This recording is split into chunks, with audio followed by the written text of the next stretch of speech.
Welcome back to Freedom Fridays. In this episode of Freedom Fridays, we're continuing our overall study on our hurts and God's healing. And we're also taking up kind of an extension of our last discussion on infertility and barrenness. And we welcome again with us Lee and Melissa Lennox, and we're going to be talking about infertility treatments at this point. Yep. And Yep. with certain infertility treatments, what does the Bible say? Does the Bible talk about things? Sometimes it may not, obviously, most of them aren't directly talked about in the Bible, but as principles, there are things that we can gain. Yes, absolutely. So as we talk about these treatments, there's a number of different ones, and I went out to Mayo Clinic and got a bunch of a list of treatments from them and such. And some of them are innocuous and some of them are not. Like for instance, I don't think any of us would disagree with the type of treatment here. Here's a treatment for, and this one happens to be for men. I think it's listed under women as well. Lifestyle changes. Oh yeah. So obviously, if you're having a difficulty conceiving and having children, and then sometimes it's the clothes you're wearing. Yeah. They might be too loose, or they might be too tight, or they might be the wrong material or whatnot for somebody. They say drink less alcohol. Well, that's always a good thing. Yes, way less. Huge in many cases. even pregnancy in general. And Yes. even what you eat, and take good care of your health, get exercise. Sleep. All of those factors can fit in. Sleep, yes. So I don't think anybody is going to say no. You can't take those steps. Yeah, don't sleep. Yeah. Tons of stress. Yeah. All good for you. Yeah, so we're going to look at ones that are, we're really going to focus on some other ones that aren't the obvious, oh yeah, of course you can do that. Right. So let's begin with another one that doesn't seem to be huge, and that's medicines. Okay. So, sometimes there could be a medicinal treatment for boosting fertility. Yeah. On either side, male or female. So what are your thoughts? I mean, when we think about women's health in general, right? So, like, obviously, women have a 28-day cycle, Supposed and to. so they're supposed to have that 28 days. And not every woman has those type of cycles, like women that suffer with PCOS or anything like that. Mm-hmm. There are medical treatment that you're talking about that can be beneficial to kind of regulate things. Again, dietary things that can be done to help the woman who is struggling with polycystic ovarian syndrome or thyroid disease, those types of things. Or endometriosis. Yes, endometriosis, and even a little more invasive where they're taking out the endometrial lining that's stuck and attacking the woman's uterus and oftentimes the fallopian tubes and other parts of the organs in the woman's body, and making it more viable for a safe pregnancy. And that's the goal, right? Is a safe, healthy pregnancy. Because the Bible does speak very clearly about, God's blessing, as we talked about last time, of children in the family. So, Well, and I guess it depends on to what extent we're talking about the medicine too, because are we talking about a medicine that's going to help correct or normalize, if we can use that term, body function to get hormones lined up right to where, or backed into balance, or are we talking about medicine that's going to help throw multiple eggs at a time and increase that side of things? And I think that's really where we want to be careful, because the body has designed to do natural things. If we can get the body back in line where it's doing what it's naturally supposed to do, that's one thing. But to say, okay, well, we're going to take treatments to where, let's say both ovaries are firing off multiple eggs at a time, that's not, and I don't know if that's the case. I have not gotten into the women's medical side of things. I'm just saying, it's not a machine gun here. That totally went wrong. Um, but the point being, yep, I went there. It just is what it is.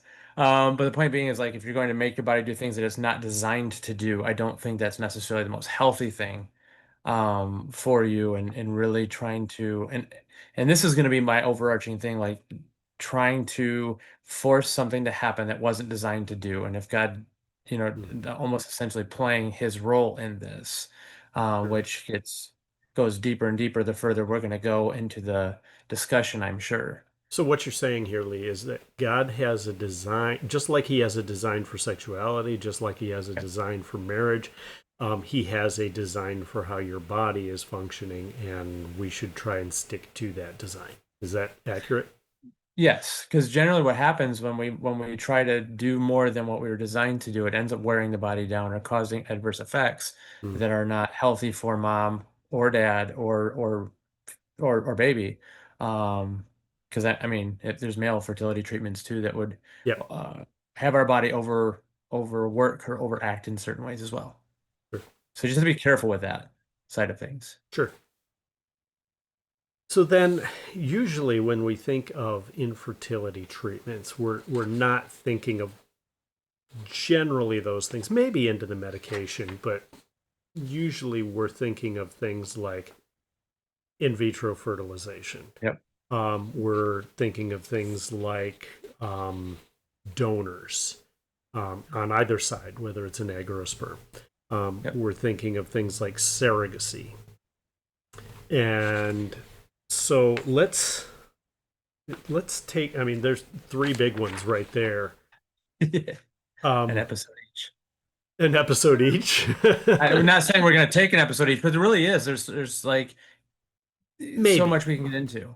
Yeah, maybe. I think because we're not necessarily approaching is it viable medically.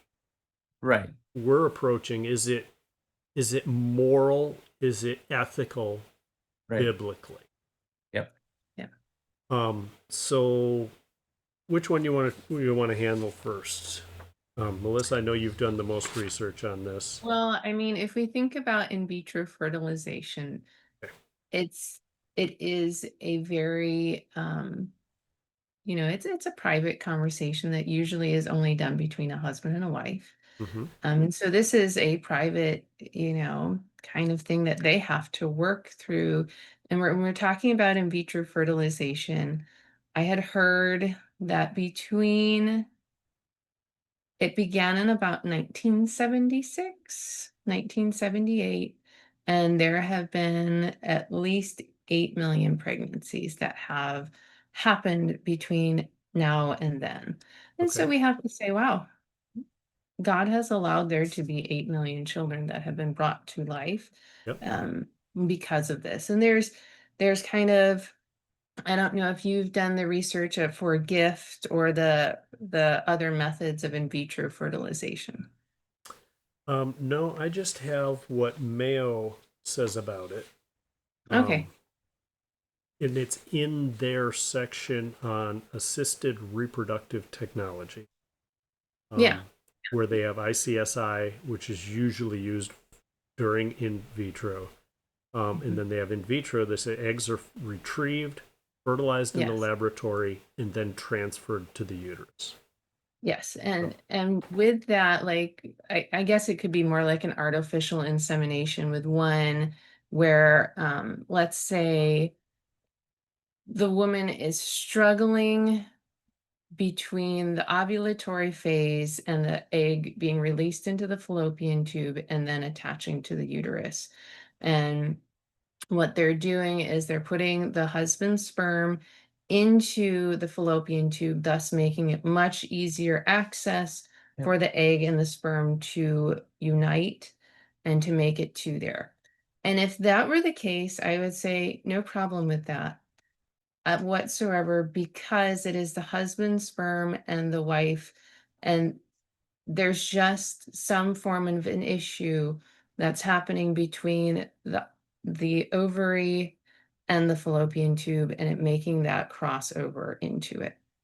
So let's talk Because about that issue, because that's going to, whose sperm, whose egg is going yeah, to be Right. across a lot of these things. Because with IVF, you can pick and choose, yep, and obviously with surrogacy and with I don't remember what the other one was that we just mentioned, but either way, what we're saying is God has united the couple Yep. as Yep. one flesh, Husband and wife. as a Yep. husband and wife, one man, one woman.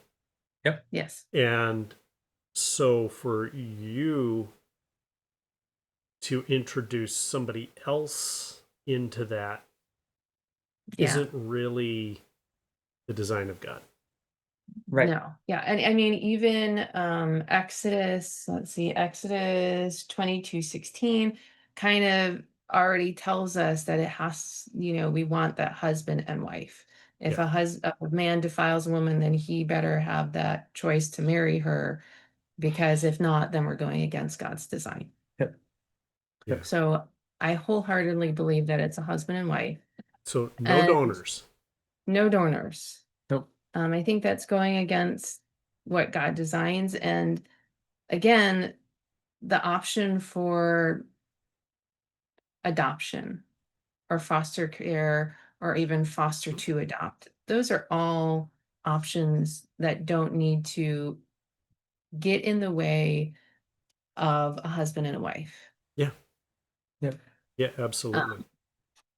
So we have that first in vitro fertilization. The second one is very, very invasive and expensive.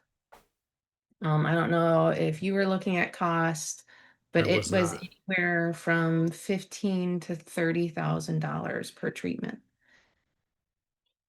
And that Yeah. is expensive. Normally, it's not just one treatment. It's not one treatment. And the woman has to have so many shots, which involve severe bruising, weight gain, extreme hormone changes that Mm. occur because of this. Trying to get the ovaries to Yeah. produce as many as possible. Yeah. Yeah. And so it does put a toll on the woman so that they can recover as many eggs as possible. And they're sticking a very large needle vaginally through the woman to the ovaries to collect that. And that just sounds terribly painful and miserable in and of itself. So we have that process that's happening, and then we're retrieving these eggs. And what do we do with the eggs? And I think this is the biggest issue, right? Yes, this is the biggest issue, is we can either freeze the eggs as just eggs, or we're coming to the point where we're bringing the male sperm, hopefully it would be the husband's sperm, and they're uniting in a test tube Mm-hmm. Fertilizing the eggs. to fertilize it.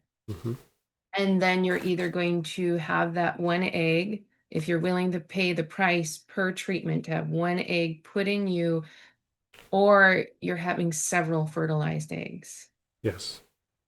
And then you're deciding, how many children do I want now? Which ones are going to be stronger? Mm. Which one is going to be a male or a female? Mm. And you're making these decisions that are beyond what our decisions should be. Well, now they're even getting to the point where they're testing for abnormalities in DNA. Yes. Yep. Yeah, they're going And to, so, then, boy, we're getting into playing God at that point. Yep. yes. Because I've seen people with